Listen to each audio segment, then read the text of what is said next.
Yeah, like, do you think Camps is gonna do good the next phase at all? Because I am not very bullish on it. What's to do good?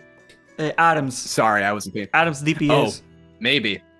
I haven't been like messing with the sim too much, so I don't really have a very educated opinion on it. But I wouldn't doubt if a lot of it depends on just like the itemization of the weapons. Like, it seems to me that in Phase 2, for example, they didn't make the two-handers have enough excess damage on them compared to one-handers, whereas like in Classic, you could think of something like Mida Menethil, and it has, I think, 126 DPS, and like Wrestle has like 80, so it's like 50% more DPS. But then the fist weapon is, I think, like 34, 35 DPS. Same in and BFD, it was like a 5 DPS gap, I think. Like the epic sword right, yeah. The Talbar, and the Talbar was like outrageously good because it was so slow.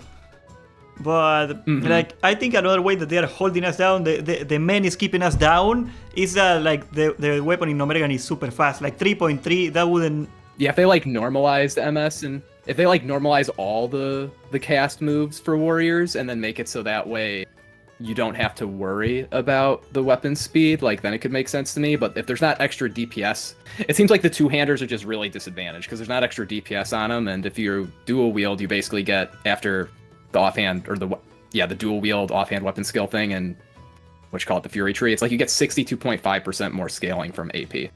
So it's like two-handers have to be juiced to make sense, because like even in Nax, having a two-hander with 50% more damage than fucking Gressel, that still wasn't enough to make it make any damn sense. My favorite example is that Sulfuras had 80 DPS in tier 1 and it still wasn't best in slot. Like, I think the best weapon in Molten Core, it was 60 DPS, if I'm not mistaken, the best 100 in the game at that point, and it was kind of fast. So like, that's a comparison you can go for. And like, the problem is that they balanced dual wielding around the hit penalty chance, and like, they didn't know at the time that you could just heroic strike out to that one. So like, the whole math for it is wrong. They gotta redo the math, and I don't think they will.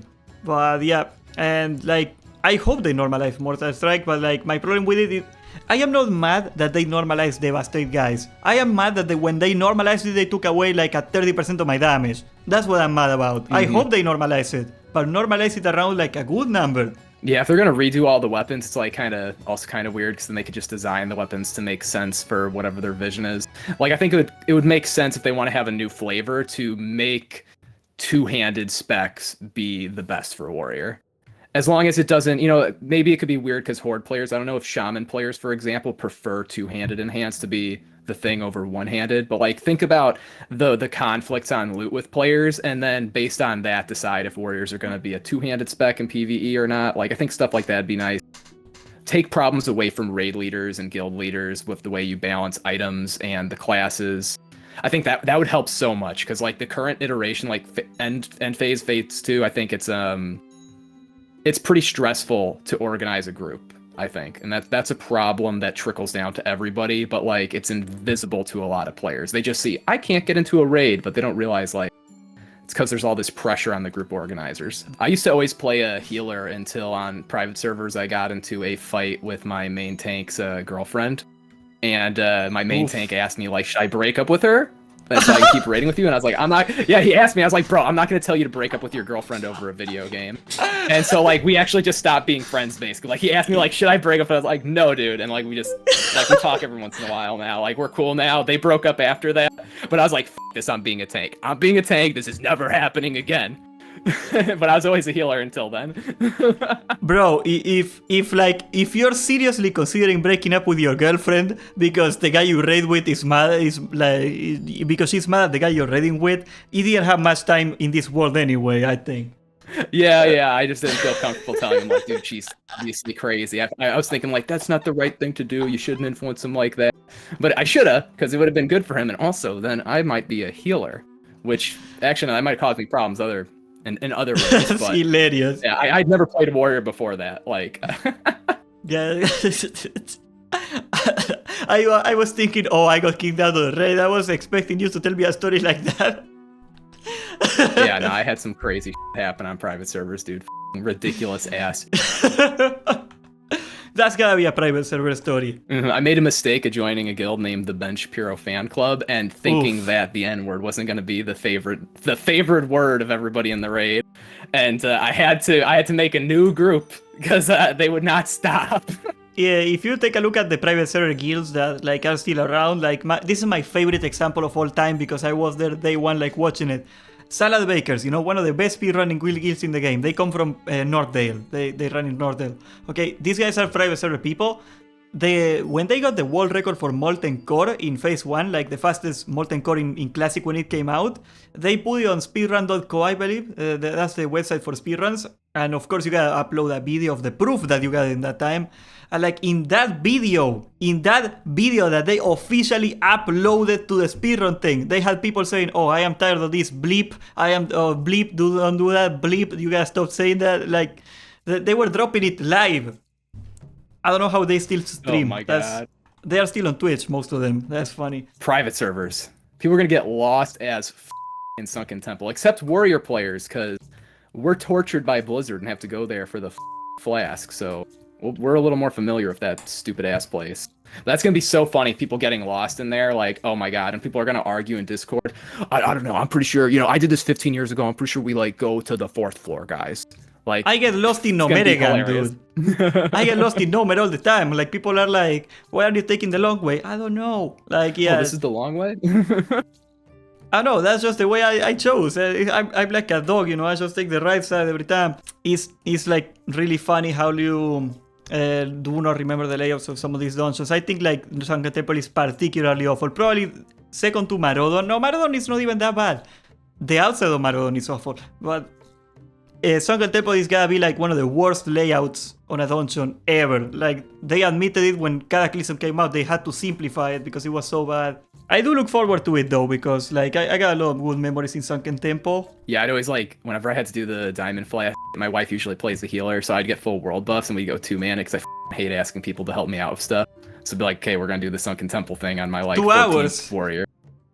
Yeah, you know, so it'd be like, get the world buffs, go to Sunken Temple, we 2-mana. You can wipe with 2 people in Sunken Temple if you're not careful, because there's the dumbass MCs and fears and stuff. So like, it's not like trivial. It's easy, but like if you're a dumbass, you can lose your world buffs and then you just can't do it. Yeah, like one thing that I look forward about Sunken Temple is that tanking is gonna be like extremely challenging. If it is anything like the original, there is gonna be so many big pools.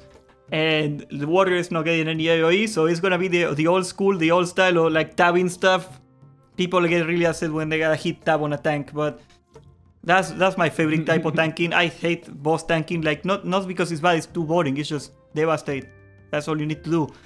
But when you wanna hold aggro on like 8 mobs, that's when you really, because you can do it if you're insane, okay? But that's the good challenge. That's what I like about Sunken Temple. Let's hope we get more of that.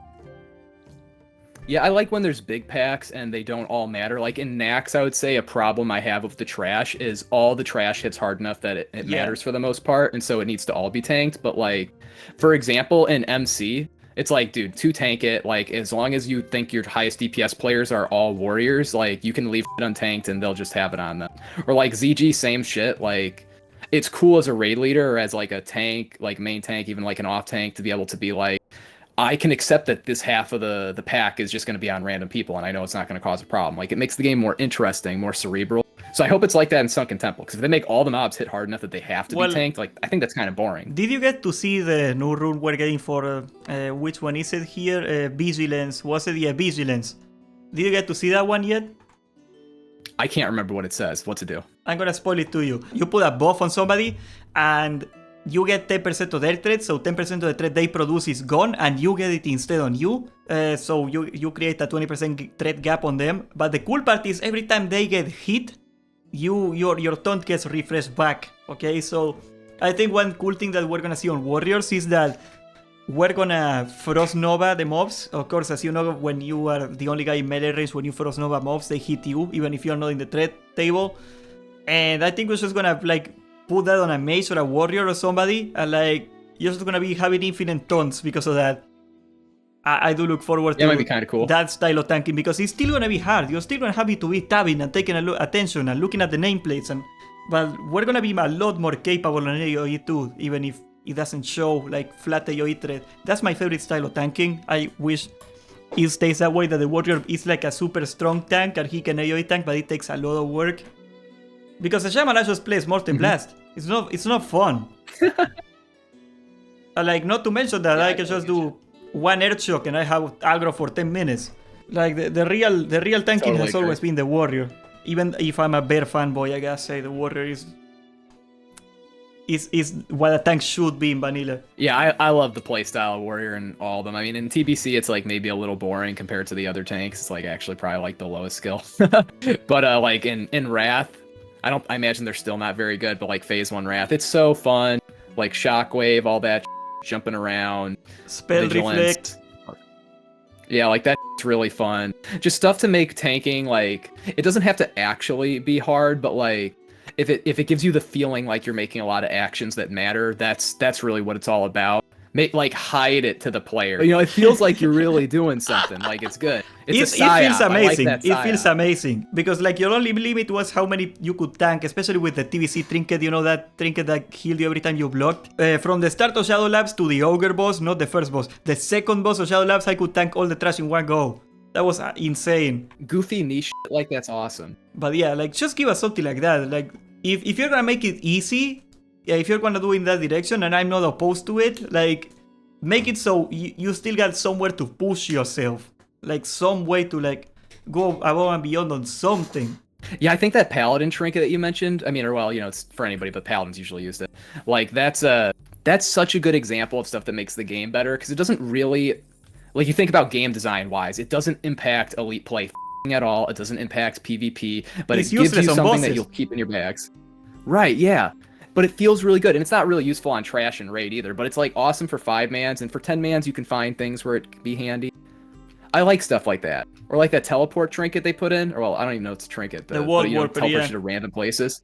Like, that's sick. That's so cool. Or the sleeping bag, like, whoever fucking came up with those ideas, give them a raid. Give them a raise. Those people are so smart. That makes the game more fun. Trinket, like the word of it, is like some junk you keep around, like a bunch of like hoarding stuff. I always thought like the way of the trinket should have been something like you got like 6 trinkets and they all got like, they are good for different things and you use them. I really hope we get that kind of deal again. Okay, we got a lot of questions from chat. Wanna address them now? Sure, yeah, let's see. Okay, will I still be a target dummy for boomies and mages in BGs? WM Carter, my brother in Christ. I am very sorry. Dude. Unless you're Bist at 60 in era, you're still a target dummy for those guys. Well, maybe not boomies, but